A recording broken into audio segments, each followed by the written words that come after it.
E meus irmãos e minhas irmãs, a Bíblia e o apóstolo Paulo nos lembram que todos pecamos e que carecemos da glória e da graça de Deus. E diante disso, sem Deus, a nossa água sempre será impura. Por mais cristalina que seja essa água, se eu lançar impurezas aqui, não é só uma parte da água que estará impura, é toda a água. Você tem a sensação de que o futuro da sua família está sendo decidido sem você saber? O que o ministro André Mendonça acaba de revelar vai além da política. É um alerta direto para o seu lar em 2026. Muitos líderes estão em silêncio, mas o que está por trás dessas decisões vai mexer com a estrutura da sua casa. Preste muita atenção no que ele disse, porque essa mensagem pode ser o diferencial entre a paz e o caos para milhões de brasileiros. Nós vamos falar da água viva, que é Jesus Cristo. Há uma semana atrás, na última sexta-feira, estava com a minha esposa e outros amigos em Manaus. Fomos ali para alguns compromissos e um deles participar de um projeto de responsabilidade social que eu coordeno na Fundação Getúlio Vargas. E à luz desse projeto nós fomos visitar a Companhia de Saneamento Básico da cidade de Manaus. E nessas visitas que fizemos, nós nos deparamos com 3 realidades. A primeira delas, nós fomos num bairro muito carente, chamado Beco do Nonato. Ele, na verdade, é um bairro onde milhares de pessoas moram em palafitas. Não há terra firme, vamos dizer ali. São casas por cima dos manguezais, do rio, da água. E esse local tinha o histórico de não ter saneamento básico algum, nem água tratada, nem esgoto. Ou seja, dali eles extraíam a água, ali eles lançavam o esgoto. Era um local só. E a líder da comunidade nos dizia que o cheiro era insuportável. Hoje essa água é tratada, mas naquela época era insuportável. O cheiro, o odor, a transmissão de doenças para eles, para aquela comunidade toda, 2, 3 mil pessoas. E nós estávamos ali e o cheiro ainda não era muito bom e nos explicaram que não mais por conta da situação do beco do Nonato em si, mas de outras comunidades ainda que não tinham o devido tratamento e acabava ainda impactando um pouco naquele local. Ou seja, um local onde a água era totalmente imprópria. Era literalmente um esgoto a céu aberto. E as pessoas viviam ali. Segunda visita que fizemos, nos deu 2 outras realidades. Uma delas foi a captação de água do Rio Negro, ali em Manaus. Um rio com água escura, que se observa, mas a água é extraída e nós temos a impressão que, por extrair uma água do rio, essa água já é pronta para consumo, ou de um rio onde não há uma poluição significativa. E nós imaginamos o estado do Amazonas com muita água. Mas, ainda assim, aquela água extraída, ela poderia aparentar que estava pronta já para consumo. Mas aí nós fomos fazer a visita a partir da extração a todo o processo de tratamento da água. E lá eles usam um sistema que não é o de decantação, é o de flotação. E então a água sai do rio por um grande cano, essa água sobe e entra já nas, vou chamar assim, de cisternas, e essa água então começa a sofrer um processo de tratamento e de purificação. São lançadas substâncias químicas, são lançadas bolhas e começa-se ali a ter um processo de tratamento. É interessante que num dos momentos nós vimos um copo, um pote transparente com água que é extraída diretamente do rio. Ela é uma água que muitos tomam diretamente. Mas quando a gente observa mais detidamente, ela é uma água escura ainda. Com algumas, ela não é aquela água cristalina como essa que eu mostrei para vocês no meu copo. E nesse processo de tratamento, as impurezas elas começam a ficar sobre, não sob a camada, começam a flutuar através desse processo químico e de bolhas que são lançadas na água. E meus irmãos e minhas irmãs, aquela água que a princípio não tem contaminação, na camada superior se observa um lodo extremamente grosso. E a terceira realidade era já a água tratada, pronta para consumo. A água própria, a água que nós consumimos nas nossas casas, a partir de um processo de tratamento específico. 3 realidades: esgoto a céu aberto, uma água que aparenta ser boa, mas ainda está com muita impureza, e uma água que nós podemos tomar com tranquilidade. E a partir dessa realidade, e diante do fato que Jesus diz ser a água viva, e que a partir dele, ele nos dá uma nova vida e nos faz extrair dessa fonte de água viva toda uma nova perspectiva de vida, eu queria trabalhar 3 breves lições com vocês. Em primeiro lugar, que a nossa própria água é impura. Alguns, talvez que nós olhemos de fora, em função de uma vida completamente pervertida, distante de Deus, nós olhamos e falamos, parece um esgoto a céu aberto. Vive em prostituição, vive nas drogas, vive uma vida totalmente distante de Deus. E nós que estamos na igreja, não, ali não há nada de Deus naquela vida. Há um total distanciamento de Deus. Porém, o que eu quero dizer para vocês é que às vezes a gente é essa água do Rio Negro, que a gente acha que está própria. Olhando, tem alguma impureza, mas que não é tão suja assim. E meus irmãos e minhas irmãs, a Bíblia e o apóstolo Paulo nos lembram que todos pecamos e que carecemos da glória e da graça de Deus. E diante disso, sem Deus, a nossa água sempre será impura. Não tente se enganar.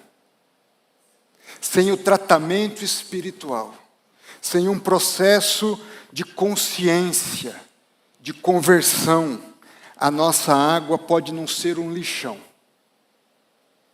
mas tem muita impureza. E nós precisamos ter consciência disso. Essa semana fomos ao Rio de Janeiro e fizemos visitas parecidas. E conversamos com alguns líderes de comunidade, e tinha ali um pescador. E ele dizia, a água, antigamente da minha comunidade, ela não servia para pescar. Outros diziam, na minha comunidade só havia morte. Beber aquela água era sinal de doença. E meus irmãos e minhas irmãs, cuidado. Porque às vezes a gente acha que está conectado com a fonte de água viva. E eu vou fazer uma mudança de ilustração aqui com energia elétrica. E a gente começa a fazer alguns gatos. Começa a fazer umas outras perfurações. E querer extrair água de outro lugar. coloca uns canos clandestinos e começa a misturar na água limpa água impura. Quando nós fazemos isso, nós contaminamos toda a água. Por mais cristalina que seja essa água, se eu lançar impurezas aqui, não é só uma parte da água que estará impura, é toda a água.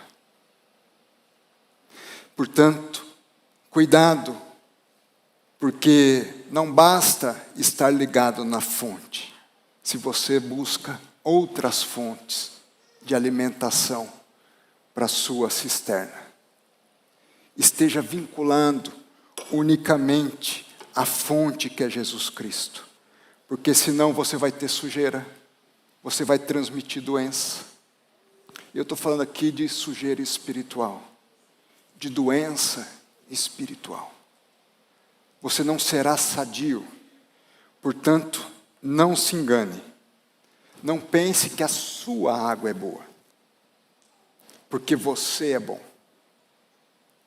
Porque a fonte de água viva não é a nossa fonte, é a de Jesus Cristo. Esteja atento a isso. A minha palavra para você, meu irmão e minha irmã: feche os canais comunicantes de outras fontes de água para a sua vida. Onde você tem buscado matar a tua sede? É apenas na fonte que é Jesus Cristo? Ou alguns caninhos do passado? Ou outros que você vai abrindo aos poucos e que começam a contaminar espiritualmente você? Trate da sua água. Entenda que por você mesmo não tem água pura, senão por Jesus Cristo. Mas a segunda lição é que se a nossa água não é pura, a nossa água, portanto, precisa ser tratada. Mas de modo mais específico, qual tratamento é esse? Que tipo de tratamento? Em primeiro lugar, é um processo de conversão, de santificação e de mudança de vida. Se você ainda está buscando água do esgoto, se você está buscando água direto do rio, a minha palavra para você nessa manhã é: feche essa torneira e busque a fonte de água viva. Peça para Deus a fonte de água viva. Porque Jesus diz que se você pedir, eu vou te dar. Peça a Ele. Agora, esse processo de justificação e de conversão, a partir de uma decisão de mudança de vida, envolve uma mudança de mentalidade. Você quer ter água pura? Mude a sua mente. Eu quero te dizer, meu irmão e minha irmã, não se preocupe. Eu ouvia há pouco a palavra do reverendo Arival sobre, dentro do estudo bíblico, à luz do que Paulo colocou, de que nós precisamos mudar a nossa perspectiva de vida, vestir a armadura, todos os armamentos, todos os meios de defesa do Espírito Santo. E quem era Paulo? Paulo era um perseguidor da igreja. E o próprio Paulo tinha todos os motivos para ficar se martelando o tempo todo. Eu mereço. Eu de fato posso ser purificado por essa fonte de água viva? Se eu era tão contaminado por perseguições aos cristãos, por atos de violência. Não, Paulo muda completamente. Ele não fica mais escravo do que ele era. Ele passa a ser liberto, não por ele, mas pelo que Jesus fez por ele. No momento em que você tomar a decisão, meu irmão, os teus pecados estão perdoados. Você é uma nova criatura. Aquilo que era antigo já passou. Todas as coisas agora se fazem novas. e se entregue a um processo de mudança de vida. Não temas mais o que o seu passado te atormenta. Esqueça do teu passado, porque Deus já esqueceu do seu passado. Esqueça das suas impurezas.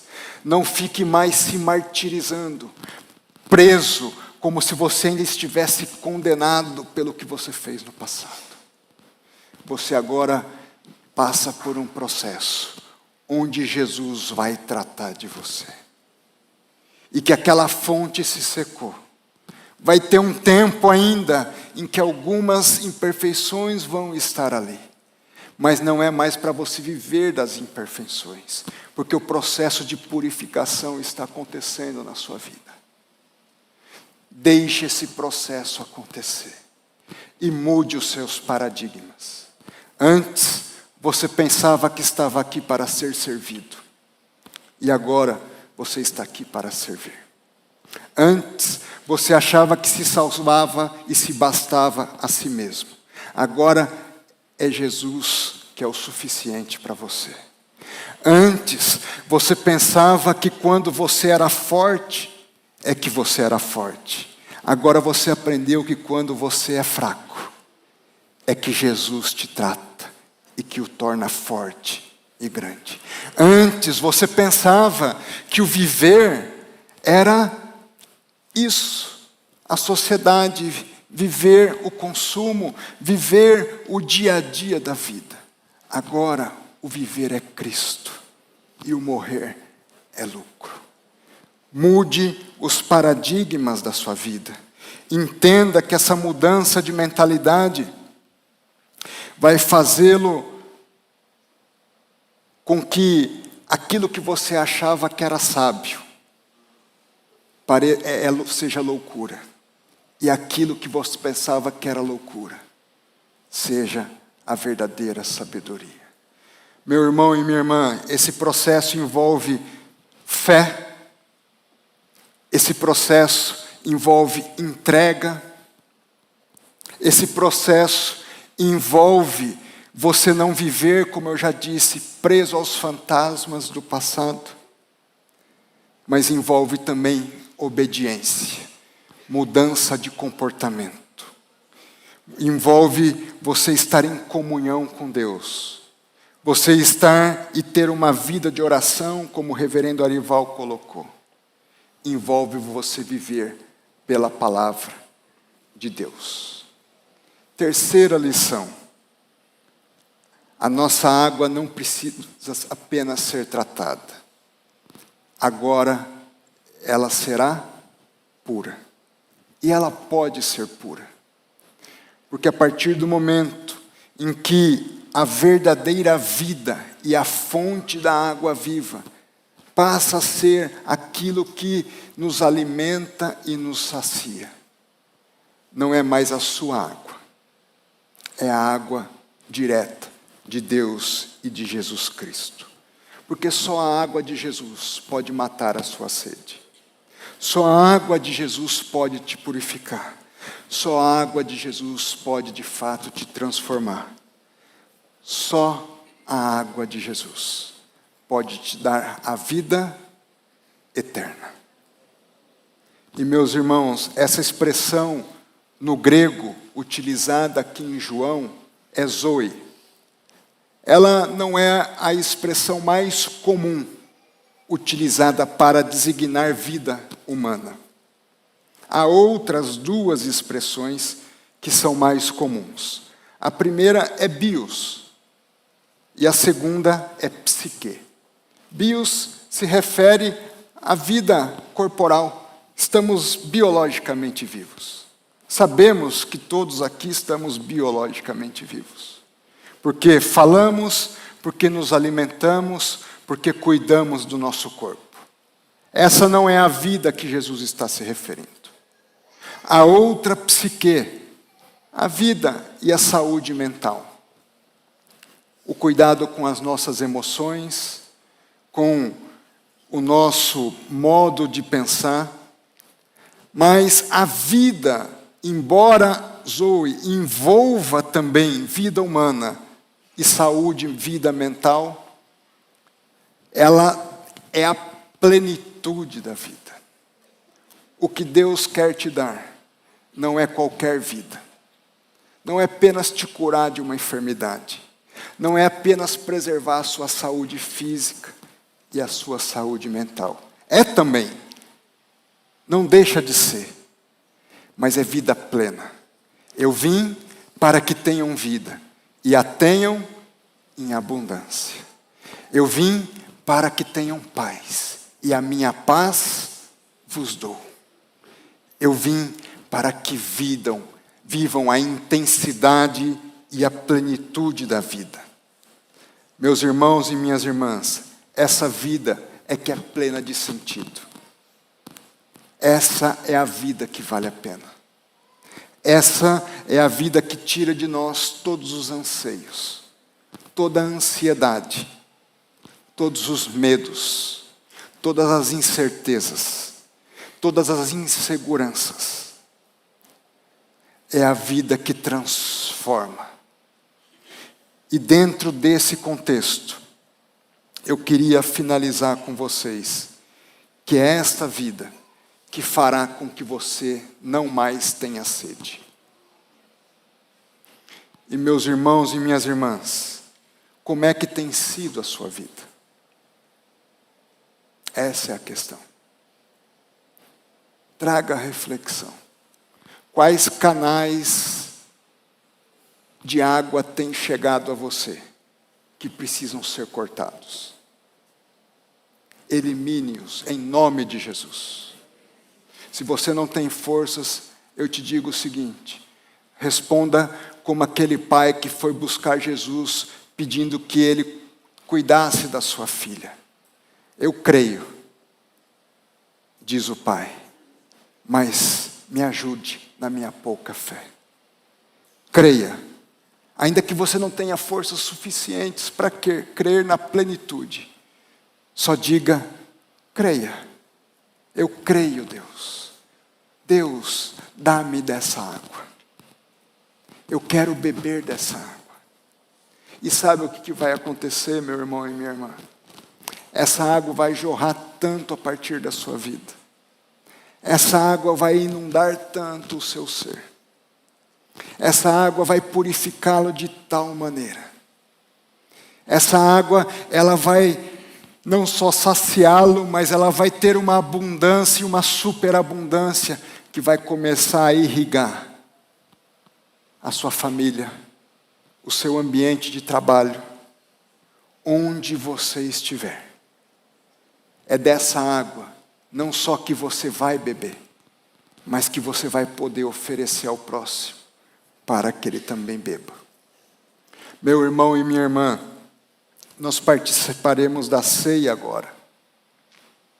Que esse momento da ceia seja o momento em que você coma do pão e beba do cálice, simbolizando essa fonte de água viva que te purifica, que muda a sua mente, que muda o seu corpo, que muda o seu ser.